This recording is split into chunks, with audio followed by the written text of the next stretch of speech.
Good afternoon, Gamecock fans. I'm Spencer Ball. And I'm JP Barry. Welcome back to Ball Don't Lie, a show where we break down South Carolina sports. JP and I will be giving you our weekly insight every Friday. This week on the show, we'll talk about South Carolina baseball starting SEC play. Then we'll discuss men's tennis and their unprecedented success. Plus, a March Madness preview for both men's and women's hoops. And without further ado, welcome to Ball Don't Lie. Welcome to the Kennedy Greenhouse Studio.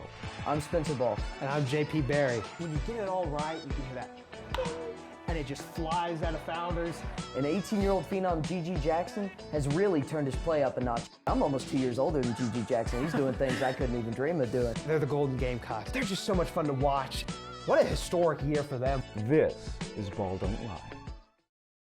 Gamecock Baseball continues their incredible start to the year, didn't they, Spencer? Yeah, this team is great. They have the most wins in Division I baseball, ranked 16th in the country, as you can see up there. And first in class just about says it all.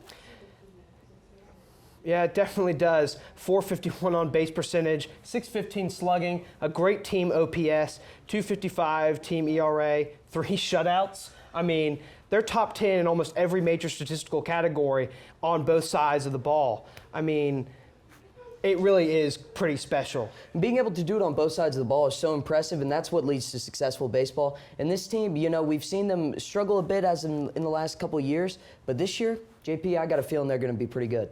Yeah, I agree. I mean, really, the game, it's always hard in SEC play. It's hard to go on the road to start SEC play, as we'll get to later. But one thing the Gamecocks have that this team last year didn't is just a thundering lineup. I mean, one of the best in the country. You can see it right there. It's really special. It's a ton of fun to watch. And as we've mentioned, we've kind of sung the praises of him a bit too much, but Monty Lee, man. Yeah, in 48 home runs, it leads the country in home runs, but also the most home runs per game. They are just smoking the ball this year, and especially at Founders Park, the team's been so good at home, not dropping a game there yet. And it just goes to show how this Carolina faithful, they'll show up if the team is really successful. And this year, they're proven to be that and more. And their first SEC clash of the year will be with the Bulldogs of Georgia. And here's how the Dogs have shaped up heading into the weekend. Yeah, Georgia, I mean, they're a bit of a glass cannon, maybe, something like that. They're 13-4, winners of 5 of their last 6. They have a great lineup, as you can see there. 10th in Division I in runs per game, 7th in hits per game. A team batting average that ranks 10th in the country. They're right neck and neck with the Gamecocks in terms of home runs as well. They get on base, they slug like crazy. But where the Gamecocks have the advantage, look at pitching. Look at that team ERA. It's not pretty. And going into the game with as hot as the Gamecocks are, you got to think it's going to be a little dangerous for the Bulldogs with the ERA that high. Our team's going to be out for blood. You know, these two teams historically don't like each other in about any sport they play, and that's definitely going to be the case this weekend down in Athens. And I think, as you mentioned, Georgia, they might be able to keep up with us in the hitting aspect of the game, but you know, Will Sanders on the mound, Noah Hall. And, I mean, it's just plethora of bullpen arms. I know. As well. It's going to be tough to take down this Gamecocks team, even with the home field advantage. Yeah, I think the big advantage for South Carolina this weekend is going to be their ability to get on base. You see there, in terms of bases on ball per 9 innings, Georgia's not very great at that. This is a matchup that will set the tone for each team's conference season. Let's take a look at the series coming up in Athens, Georgia. Yeah, I can't wait for the first series of SEC play, and the SEC is absolutely loaded this year, JP. But game 1, the starter's going to be Will Sanders. They usually give him the Friday slate, and he's been really good this year. Looking to kind of settle in a bit more as the ERA is 3.68, and we've seen his form be a little bit better last year, but I have no lack of faith that he'll be able to get it together. Yeah, and you know, right before we went on air, Georgia did release their pitching matchups. So for that Game 1 showdown with Will Sanders on the mound, the Gamecocks are going to be facing off against starting pitcher Jaden Woods, who holds a 2.60 ERA, 30 strikeouts on the year, a 167 batting average against. But what he does kind of struggle with a little bit is walking guys, which I think is going to be a big key for South Carolina. Then Game 2, Noah Hall is going to be going up against Liam Sullivan. You can see him down there on the graphic, a .44 ERA, 27-6 strikeout to walk ratio, really good. Game 3, Jack Mahoney's facing off against a pitcher named TBA. I don't know what kind of four-seamer he's got going on, but we'll see that at 1 p.m. down in Athens. The Gamecocks going down to Georgia, man. That's going to be really fun to watch. Yeah, and Liam Sullivan, you mentioned, is .44 ERA is clearly the ace of this Bulldog team, but he's going to have his hands full this weekend, and I can't wait to see that pitcher's duel between him and Noah Hall this Saturday.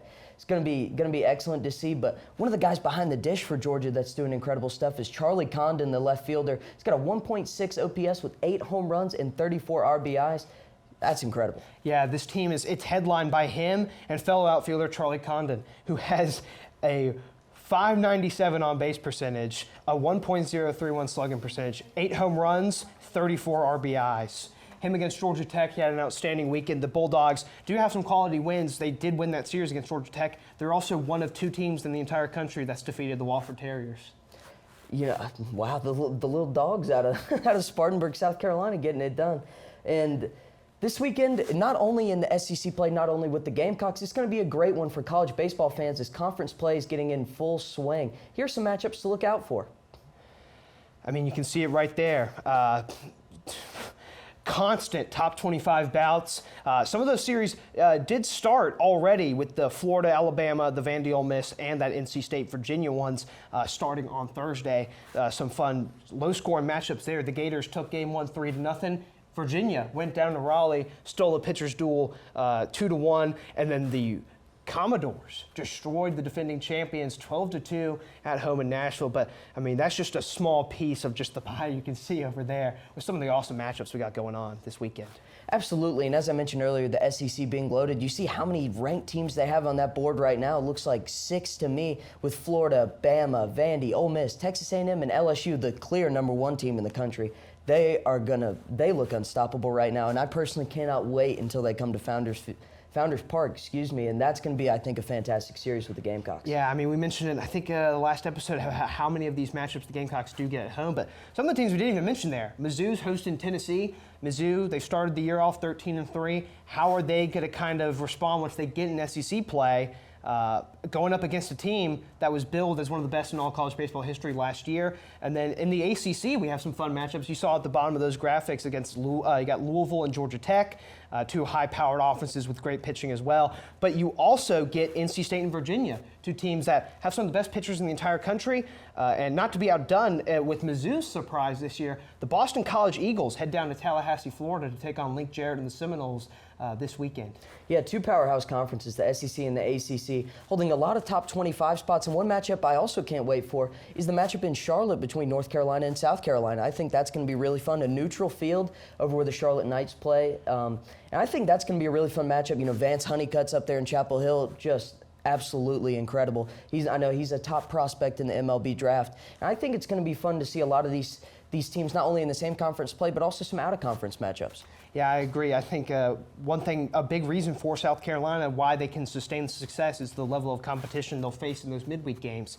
I mean, we saw they played USC Upstate, they played the Citadel, 2 very good mid-major programs in this state. They're going to take on UNC later on. I mean, the Gamecocks aren't making life easy for themselves. They'll play anyone, anywhere, at any time. It's just a really fun philosophy, and I think it speaks volumes to Mark Kingston, Monty Lee, and company with the Gamecock Baseball program. Especially with a lot of people calling for Kingston's head last year. I'm happy for him to see it, kind of turning a new leaf this year. And moving on, JP and I are going to give you a look at the dominant season men's tennis is having. A team that doesn't get as much coverage as I think they should, ranked nationally #2 in the country, the highest ranking in program history, JP. Yeah, I mean, they're really fun to watch. You can obviously see they do it against the best there is with 6 wins against top 25 opponents. They have the #1 doubles team in Toby Samuel and Connor Thompson. They're 9-1 overall, but not just getting big wins, they're stringing them together. 6 straight victories, and 5 of those 6 were against ranked programs. Yeah, 14-1 on this season, and some big wins include they've beaten UNC twice, and that they've been ranked in the top 25 in both matchups. They've beaten #9 Wake Forest, #10 Baylor. And just in the last month, since March, #5 Kentucky and #4 Ohio State. And the Ohio State won with a 4-1 victory. That's a convincing win. They didn't even get to play the last 2 matches. And Ohio State is, kind of known as it's a powerhouse program in men's collegiate tennis. So being able to kind of put South Carolina on the map, I think you got to credit Coach Josh Goffey. He's 54-18 in his last 3 seasons. It's his 13th year with the program. But, I mean, he's doing an incredible job kind of leading this team and turning a new corner and helping them kind of cement themselves as one of those powerhouse teams. Yeah, I mean, in just 3 seasons, only 18 losses South Carolina, they are primed to continue this momentum, not just with the season. I mean, the recruiting has been on point, the production from everyone. It's not just, a big, I don't want to say carry job, but it's not just like one guy, one superstar, one team of doubles that's really just kind of bringing South Carolina to the glory land. It's a lot of different guys. It's coming from everybody on the team. That's always fun to watch. Definitely. One of my favorite parts about the team is that they're so young. A lot of these guys are not seniors. Some of them aren't even juniors. So they're going to be able to build upon this momentum, maybe even recruit some new talent. And, this team, they're looking to win the SEC this year. I don't think they've ever won it before. They came in second, I believe, 2 years ago and fourth last year. So they've had some good finishes in a very tough conference. But this could be the year the Gamecocks get it done. And after the break, we're going to recap the men's NCAA tournament thus far.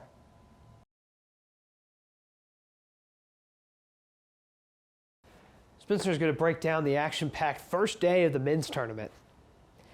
I mean, what an incredible day it was. Tumultuous Thursday, we've named it here, as the 15-seeded Princeton Tigers defeated the second-seeded Arizona 59-55, and that was an incredible game. I know we had the absolute pleasure watching it in the SGTV office, and it was just so great to see, those lower-seeded upsets. You just want to pull for them.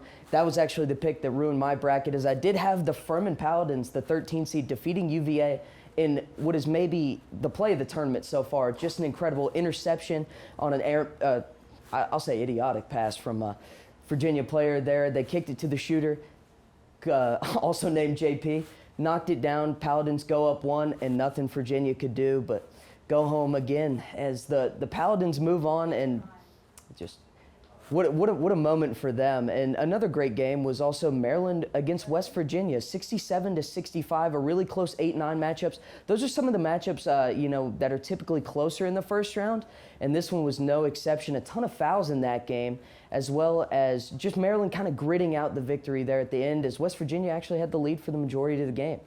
Another really exciting game was number 9-seeded Auburn defeating 8-seeded Iowa. As we mentioned, the 8-9 matchup can go either way, and Auburn just played incredible. They shot the ball really well. They played good defense against Iowa, who didn't really get hot till the end of the game. They'd come away with an 8-point victory. But one team that I thought looked incredible is the Duke Blue Devils. They defeated Oral Roberts 74-51, and a lot of people had that game circled as they thought it could be a common upset, but Duke just pulled away, and there was nothing the 12-seeded Golden Eagles could do. Another team that looked very stout was the Texas Longhorns. They're the second seed, defeating the Colgate Raiders 81-61, and they shot the ball excellent from three-point range, and that's typically Colgate's specialty. They're one of the best in the nation at three-point shooting percentage. Just couldn't find it in this game, and Texas gave them a taste of their own medicine. Yeah, that was a really fun day, wasn't it? Raiders going only 3 for 15, while the Longhorns were 13 of 23 from long range. That was really special to watch. Definitely. And now we'll look at some of the fun games that are going to come up today. It's Featured Friday, as we have it, as tipping off just a little while ago, number 7-seeded Michigan State versus the 10th-seed USC. That's just tipped off moments ago. That's going to be a really fun matchup. I think there's a lot of star power in that team, as Tom Izzo looking to lead another team deep into the postseason. And USC, they've shown some real promise as of late, and I think they'll give the Spartans a run for their money.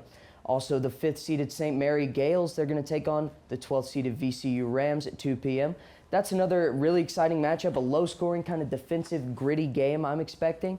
And maybe the matchup of the day, Creighton versus NC State at 4 p.m. Creighton's one of those teams that, came into the season ranked top 10. And, this team's got a ton of potential. I think they've really come into their own as of late. But the NC State Wolfpack, they're a team that just kind of finds those wins. They beat a lot of quality teams this year in the ACC, and I'll look for them to continue on that. Another matchup, Kentucky versus Providence, another 6-11. That's going to tip off at 7-10.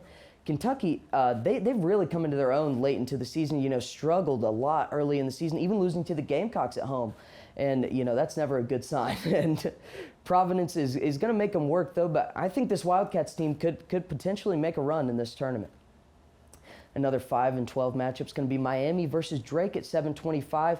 Miami, they've got arguably the best player in the ACC, the best player in the ACC, Isaiah Wong. Super exciting to watch. I think he's gonna be an absolute problem. And to end it off, an 8-9 matchup, Memphis versus Florida Atlantic at 9:20.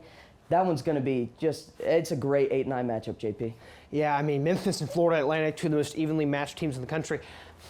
I had the pleasure of calling this the best 8-9 matchup I think I've ever seen, on paper at least. Two teams very well coached, just very sound offensively and defensively. In terms of Miami and Drake, Miami got really good news in the return of his name actually escapes me right now. It just got announced recently that one of their star players, who averages almost a double-double, 14 and 10, who was hurt in the ACC tournament, will play today against Drake. That's going to be huge for them. Just a lot of offensive star power on today's slate, man, with NC State especially, with Terquavion Smith, possibly the best sub-40% shooter in all of college basketball. When he's hot, it's hard to contain him and the rest of the Wolfpack ISO ball offense. Yeah, I can't agree with you more there. I think Creighton's going to have their hands full, but they do have a lot of talent. They have Kalkbrenner on the inside. He's going to be an absolute problem, as he's just giant, and I don't know how the Wolfpack are going to answer that. Yeah, Baylor Shireman for Creighton is going to be a matchup nightmare. NC State really only has one big traditional big man in DJ Burns, and he's going to have his plate full going up against Kalkbrenner in the post. So Shireman, perhaps the X factor for the Blue Jays here against this NC State team that just can pour in points from everywhere. St. Mary's VCU. That game's going to rival that old Xavier Pitt game that was like 36-30 in the tournament. Because St. Mary's, their pace is so slow, they just want to bleed the clock. They're the basketball equivalent of a triple option team. But VCU, if they can create havoc, get out in transition with their offense, this game could turn very exciting. Yeah, I couldn't agree more. St. Mary's, they were a high seed last year. I had them going a little further than they ended up going, but they're just a team that, kind of ekes out those wins. They play tough defense. That's kind of their MO. They do it year in and year out, and I think the Rams, it's going to be a tough matchup for sure. And then with Kentucky and Providence. Providence ended the year on a little bit of a downturn playing in the tough Big East, but they still have an elite offense. The big thing for Kentucky, Oscar Tshiebwe down low. Providence doesn't really have a big man that I think can contend with him. It's going to be really rough on the offensive glass especially. But if Providence is making their shots, this is a game, along with Creighton and NC State, I think could be one of the highest scoring games of the entire tournament, just lightning up and down the court. Yeah, I know. I can't wait to watch that one. But, JP, the first 2 days of the tournament are always fun. But, what everyone's looking forward to, the Final Four matchups. JP, tell us who you got in your Final Four. In the Final Four, coming on the left side, I have Alabama versus Marquette. I think the Crimson Tide are going to be helped out a lot by some of those upsets in their region. Virginia getting taken out, Arizona. I could see Mizzou going deep, and Mizzou's a good matchup for the Crimson Tide. But on the bottom left with Marquette, they're just one of the hottest teams in the country. They play very high-pressure defense, and they force turnovers like crazy. They get scoring output from all across their lineup and bench, but they have the superstar talent of Tyler Kolek, the Big East Player of the Year, along with the tenured coach of Shaka Smart looking to redeem himself in March. On the right side, I have the Houston Cougars coming out of the top right. Despite their struggles last night against Northern Kentucky, Marcus Sasser, I think him coming back is going to be big for them, and they're going to be able to just kind of outwill some of those teams in their top right. In the bottom right, the defensive prowess of UCLA, I just can't overlook that. Despite the loss of Jalen Clark, I just think they're way too good defensively. I think they're going to be able to just overwhelm opponents, and their offense ain't too shabby either. Jaime Jaquez is one of the best players in the Pac-12. In the Final Four, I do have Marquette defeating Alabama and Houston defeating UCLA, with Houston over Marquette in the national championship game. And me and JP we have similar thoughts, as we have 3 of the same 4 teams in the Final Four. As I also have Alabama and Marquette meeting in the Final Four, as well as Houston, but I have them being defeated by Kansas. I have Kansas over Marquette in the title game as the Jayhawks going back-to-back. I just think there's something about this team. They've got just a way to win games. Jalen Wilson is absolutely incredible. They have a bunch of kind of role-playing big men that can just come in, play tough defense, and it's going to be hard for any team to stop. And how can you not mention Grady Dick and DeJuan Harris? That 1-2 punch at the guard position is just lethal. And DeJuan Harris is one of my favorite players in the country. He gets after it on the defensive end, really racking up steals as of late, and he's such a good passer. It just makes the Jayhawks really fun to watch and really tough to guard. So I think the Jayhawks go back-to-back this year, but nonetheless, it's going to be a great tournament. Absolutely. Moving on, we're going to check out some women's tournament action. Yeah, I think this year we're playing more experience with the target on our back. So it's not as much, there's pressure, but it's not as much pressure. Meaning, like, we had to win last year, like for our own psyche, for Aaliyah, for the freshies. We had to win because of how we lost the year before. But this year, they've learned how to win and how to, how to carry to carry that pressure each and every game. So we're not, it doesn't guide us. It really doesn't. Like, we're not thinking about, us accomplishing what we accomplished already. We're just thinking about the next game, and we have to win the next game. And that's been a mentality all season long. So I actually just let them guide me into what needs to be said and done. And more times than not, they come in ready to rock and roll. For the first round matchup, the Gamecocks are going to be taking on the 16th seed Norfolk State Spartans. Yeah, I'm really excited for this matchup. 116, it's not often exciting, but I think the Spartans, they're pretty impressive on the defensive end. They certainly are. I mean, you see it right there. First in defensive rating. We did our Golden Gamecocks graphic on our first episode, and I showed off the second rated defensive rating team with the Gamecocks. It's like, shout out the Norfolk State Spartans. They're number one. Lo and behold, everything comes back into the fold as we will be going up against that number one defensive rated team. But it's not just them. I mean, they're great at limiting scoring opportunities. They're 51 points per game for their opponents. Their opponents only shoot 31.8% from the field, a whole host of stats. They're also great at forcing turnovers. So just a lot to handle there defensively from the Spartans. Definitely, it's going to be, I think, an interesting matchup just because the statistics kind of make it seem interesting. But, on the offensive end, the Spartans are not very good. They turn the ball over a good bit, and I think the Gamecocks are going to take full advantage of that. And with the size the Gamecocks have, that's just something that Norfolk State can't match. Yeah, the handsy nature of being one of the best teams in the country at steals is you're also going to foul a lot. And South Carolina is not a team you really want to foul. They get to the line and they knock it down with ease. And, I mean, like you said, like some of the stats make this matchup seem kind of interesting, but another stat that doesn't, being 48.5-point favorites. That's the current line for the Gamecocks. Yeah, almost today. a 7-touchdown spread for that first matchup there, Colonial Life Arena. It's hard not to see the Gamecocks moving on, but I think although they headline the Greenville 1 region, these are some opponents they could run into later. And we're going to start off with the Maryland Terrapins. Absolutely, man. Maryland, they didn't, it's kind of interesting, a team that isn't on big, like they didn't win the Big Ten tournament. They didn't win the Big Ten regular season, but they're 2 seed because they're really, really good. One of the best offenses in all of college basketball. Super fun pace. They play really fast. They basically thrive in transition, but they're also good shooting the three. Diamond Miller, their star player, averaging nearly 20 a game, almost 7 rebounds as well, with steals and blocks galore as well. But Abby Myers, almost 15 points a game, shooting it really nice from deep, 38%. What South Carolina can exploit on this team, however, is kind of their interesting deficiencies, I guess you could put it, on the defense side. But that's just the nature of playing fast. You're going to give your opponents a lot of possessions too, but that's something you really don't want to do against the Gamecocks, rather. Yeah, and Diamond Miller, she's really a player you have to watch out for if you're the Gamecocks because it's those individual performances that could threaten their run to repeat as national champions. And she's just so talented. And being able to shoot the ball from deep and have teammates that can do it, that's really something that I think could be a little dangerous for the Gamecocks. One bad shooting night, a good shooting night from Maryland and company. I mean, that could definitely be dangerous.